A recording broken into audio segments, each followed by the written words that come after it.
Hey, it's Vaughan from Your Career Mastery, and today I wanted to shoot a video about the time that I lost my job. So there's so much uncertainty out in the world now. There's inflation, rising interest rates. We've seen in the media a lot of talk about big tech companies laying off staff in several rounds. So I wanted to share my experience with losing my job back in 2016. So back in 2016, I was working for a very small digital marketing agency here in Melbourne. I was working as a direct response copywriter. I loved it. I was working with about 6 other people. We played a lot of Uno. It was so much fun. I loved it. And it's really one of my first career jobs where I sort of cut my teeth working as a copywriter and learning the skills of digital marketing. But as can happen, we were all brought upstairs one day in November. I think it was November 2017. So I was there about 16 months or just over. We were all brought upstairs and told that the business is closing up. We were all sort of losing our jobs and being made redundant. I still remember being told I was made redundant and handing in my laptop, walking out of the office. I walked up the street and I bought myself a coffee and a lemon slice, which is like a little cake thing. And just feeling really sorry for myself, not really knowing what the next chapter of my life held for me, what my career was going to look like, what my next job would be. If you've ever lost your job, it's usually very jarring and it hits you. It usually comes out of nowhere. And there was just a lot to process at that particular time. I remember just going home being, okay, I've lost my job.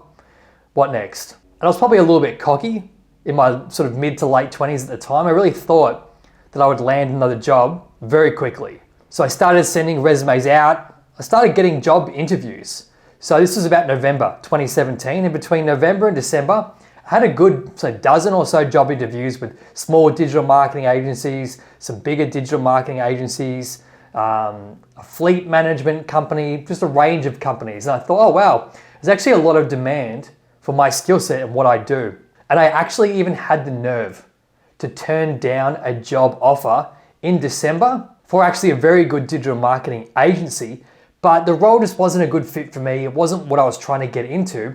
I interviewed for a role there, but they actually ended up offering me a different kind of role. And I didn't really want this other kind of role. It wasn't a good fit for me. It didn't sort of suit my career journey. So I turned it down. But because it was the end of the year, not many people were looking to hire or fill roles immediately. Many were looking to hire for those roles in January, but they wanted to start interviewing in November and December. So fast forward to January, it's after Christmas now, and all of a sudden, I'm not getting any calls back. All those places I interviewed, all those places that I had face-to-face interviews or phone interviews, all of a sudden, no one was being receptive. No one was responding to my emails. No one was responding to my calls. I was like, what the hell is happening? I'm getting ghosted, right? I'm getting ghosted in terms of job interviews. And it was quite jarring because a couple of those places, I'd had a phone interview and a face-to-face interview and no communication to follow up to say, we've filled the role, or thanks for coming in, we'll talk to you later, or you got the role or you didn't get the role, nothing, just completely ghosted, which is so weird, especially when you've had a face-to-face meeting with someone. There should be at least some sort of follow-up email to say from them, hey look, thank you for coming in, we have filled the role, or we're no longer hiring for that role, but thank you for coming in anyway. Nah, none of that, completely ghosted. And all of a sudden the months start to tick away. And now I'm starting to get really worried because I've lost my job in November, December's passed, January's passed, we're now in February. I don't have a job. I don't have income coming in. This is bad. But then what happened is I actually had to go back to the company that offered me the job back in December and say, hey, I'd actually kind of like that job if it's still going. But the problem was I had made it so clear back in December why I didn't want that job that they were like, oh, are you sure you really want this job? Because it was still open. They were still hiring for that role. Yeah, they were like, are you sure you want this? I remember you said that wasn't a good fit for you. What's changed since then? And I'm pretty sure the girl could tell on the phone that I was just desperate for a job, that I didn't actually want this job. I just wanted money. I just wanted income. I just wanted to be working again, to be honest, because it had been several months now and I was just ready to get cash coming back into my bank account. So not surprisingly, they didn't give me the job. So all of a sudden it is late March.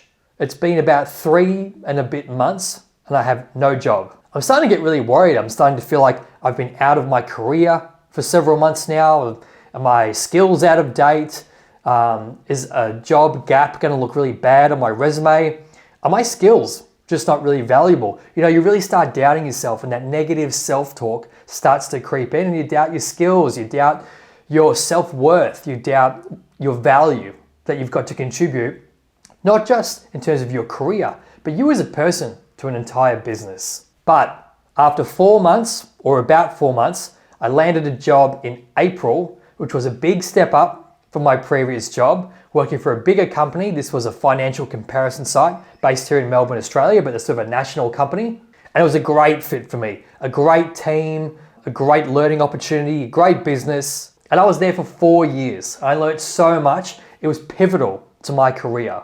And so it's one of those weird things, right? Like, it worked out for the absolute best. So I was out of a job for 4 months, but the job that I ended up getting, which was just after Easter here in Melbourne, about April, I think it was like April 4th or something back in 2018, was a fantastic job. But it's tricky, right? Because in an ideal world, I would not like to have been unemployed for so long. However, I look back now and it was worth waiting for the right job to come around, because that job has been an absolute springboard for my career, launching me into my current role that I'm in now, but giving me such a great foundational understanding of business, of how large companies work, working in digital marketing, building my professional network, building my financial, my commercial, and my legal, and my compliance acumen.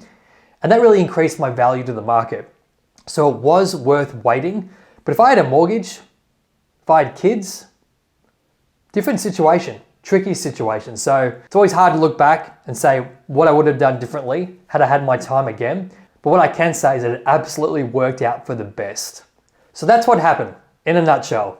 2017, I was made redundant. So was everyone at the company. It was super sad day. But I ended up 4 months later getting what was really a dream job at the time. It's been an absolute springboard for my career. But I was out of a job for 4 months and had, like I said in December, tons of application, seemingly tons of appetite for my skills and experience, but nothing materialized until about April. So now I want to touch on all the things that I learned from that experience, because it actually was very pivotal to my career and my perspective of my career, my job, and my vision for my career. And also the values that I hold near and dear to my heart in terms of my career and how I view it. So the first thing I learned was I did not have anywhere near enough of a savings buffer in my savings account. What I mean by that is I had like 12 grand saved up when I was working my previous job. Now, I was out of a job for 4 months. In my opinion, looking back, $12,000 is not enough to get you through that time, especially if you've got a mortgage, you've got kids, you've got other financial responsibilities. 12 grand is not enough. If you're an adult, you have expenses, you have insurance, you have rent, you have catching up with friends, you have paying for public transport, you've got all kinds, you've got your internet bills, your phone bills. You've also got all the hidden expenses that come out of nowhere, your car brakes. Oh, that's another one. When I was out of a job, in that period of that 4 months between November and April, my exhaust pipe fell off my car. Like, are you serious? Of course that would only happen when I have no job. I'm driving home. This is actually pretty funny.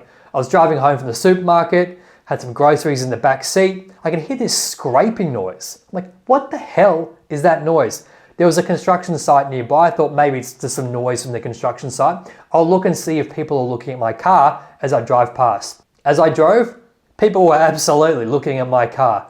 So I pull over, I get out, I look at the back. My exhaust pipe is literally hanging by a rusted thread. So it was literally hanging by a thread to the car, but it was diagonally slanted, and the bottom part where the exhaust comes out was literally against the road. It would have been scraping against the gravel. So that cost me a pretty penny. You don't know what other expenses in your life are going to come out of absolutely nowhere. You need a savings buffer. Maybe you have a medical emergency. Maybe something with your car. I mean, cars are expensive. Insurance, rego, fuel, paying for any just breaks that happen. Maybe you're in a car accident. Maybe you hit someone's car. I don't know. Maybe you get robbed and need to buy a new laptop, or you need to buy a new gear for your house, or a new desk or something. You need to have a savings buffer stored up. And I definitely did not have anywhere enough of a savings buffer put away for a rainy day. So now I have a very healthy savings buffer. Should the unexpected happen, whether I lose my job or something happens in my personal life, I've got at least more than 6 months saved away in case that should happen. It's almost like you're a run away from home money. I've got it stashed away, ready to go, should something happen. The other thing I learned is that when you're in your job, you literally cannot learn enough. Whether it's learning about other parts of the business, trying to improve your skills, trying to improve your development areas, that should be your key focus. You realize when you get into the job market, it's competitive. You are competing against other people for roles.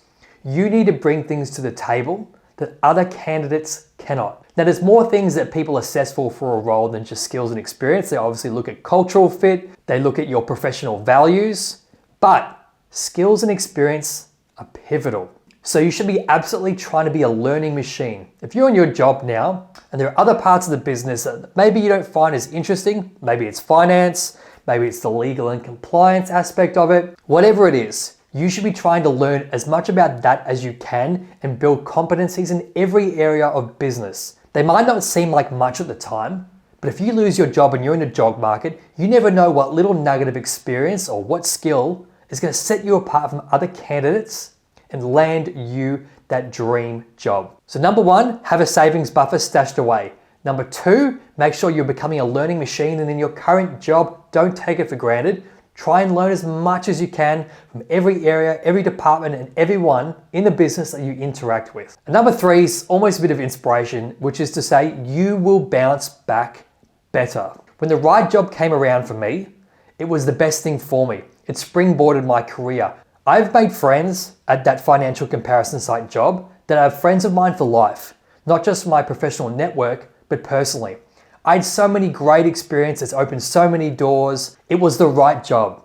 It was worth hanging out for. Even though I didn't intentionally hang out for it, it worked out so well. So if you're out of work now, or if it happens to you that you are out of work or made redundant at some point in your career, which let's be honest, it's likely to happen to everyone at some point in their career, you will bounce back better, you will bounce back stronger. And the cool thing was, when I actually landed my dream job, it was about making $20,000 more than my previous job. So actually the redundancy led to me making way more money, which is a nice secondary benefit as well. Hope you found this video helpful. If you've got any questions, please shoot them in the comments below. And if you like this video, subscribe to the channel because I'm putting out new content every single week, and I can't wait to be bringing you more content next week. Cheers.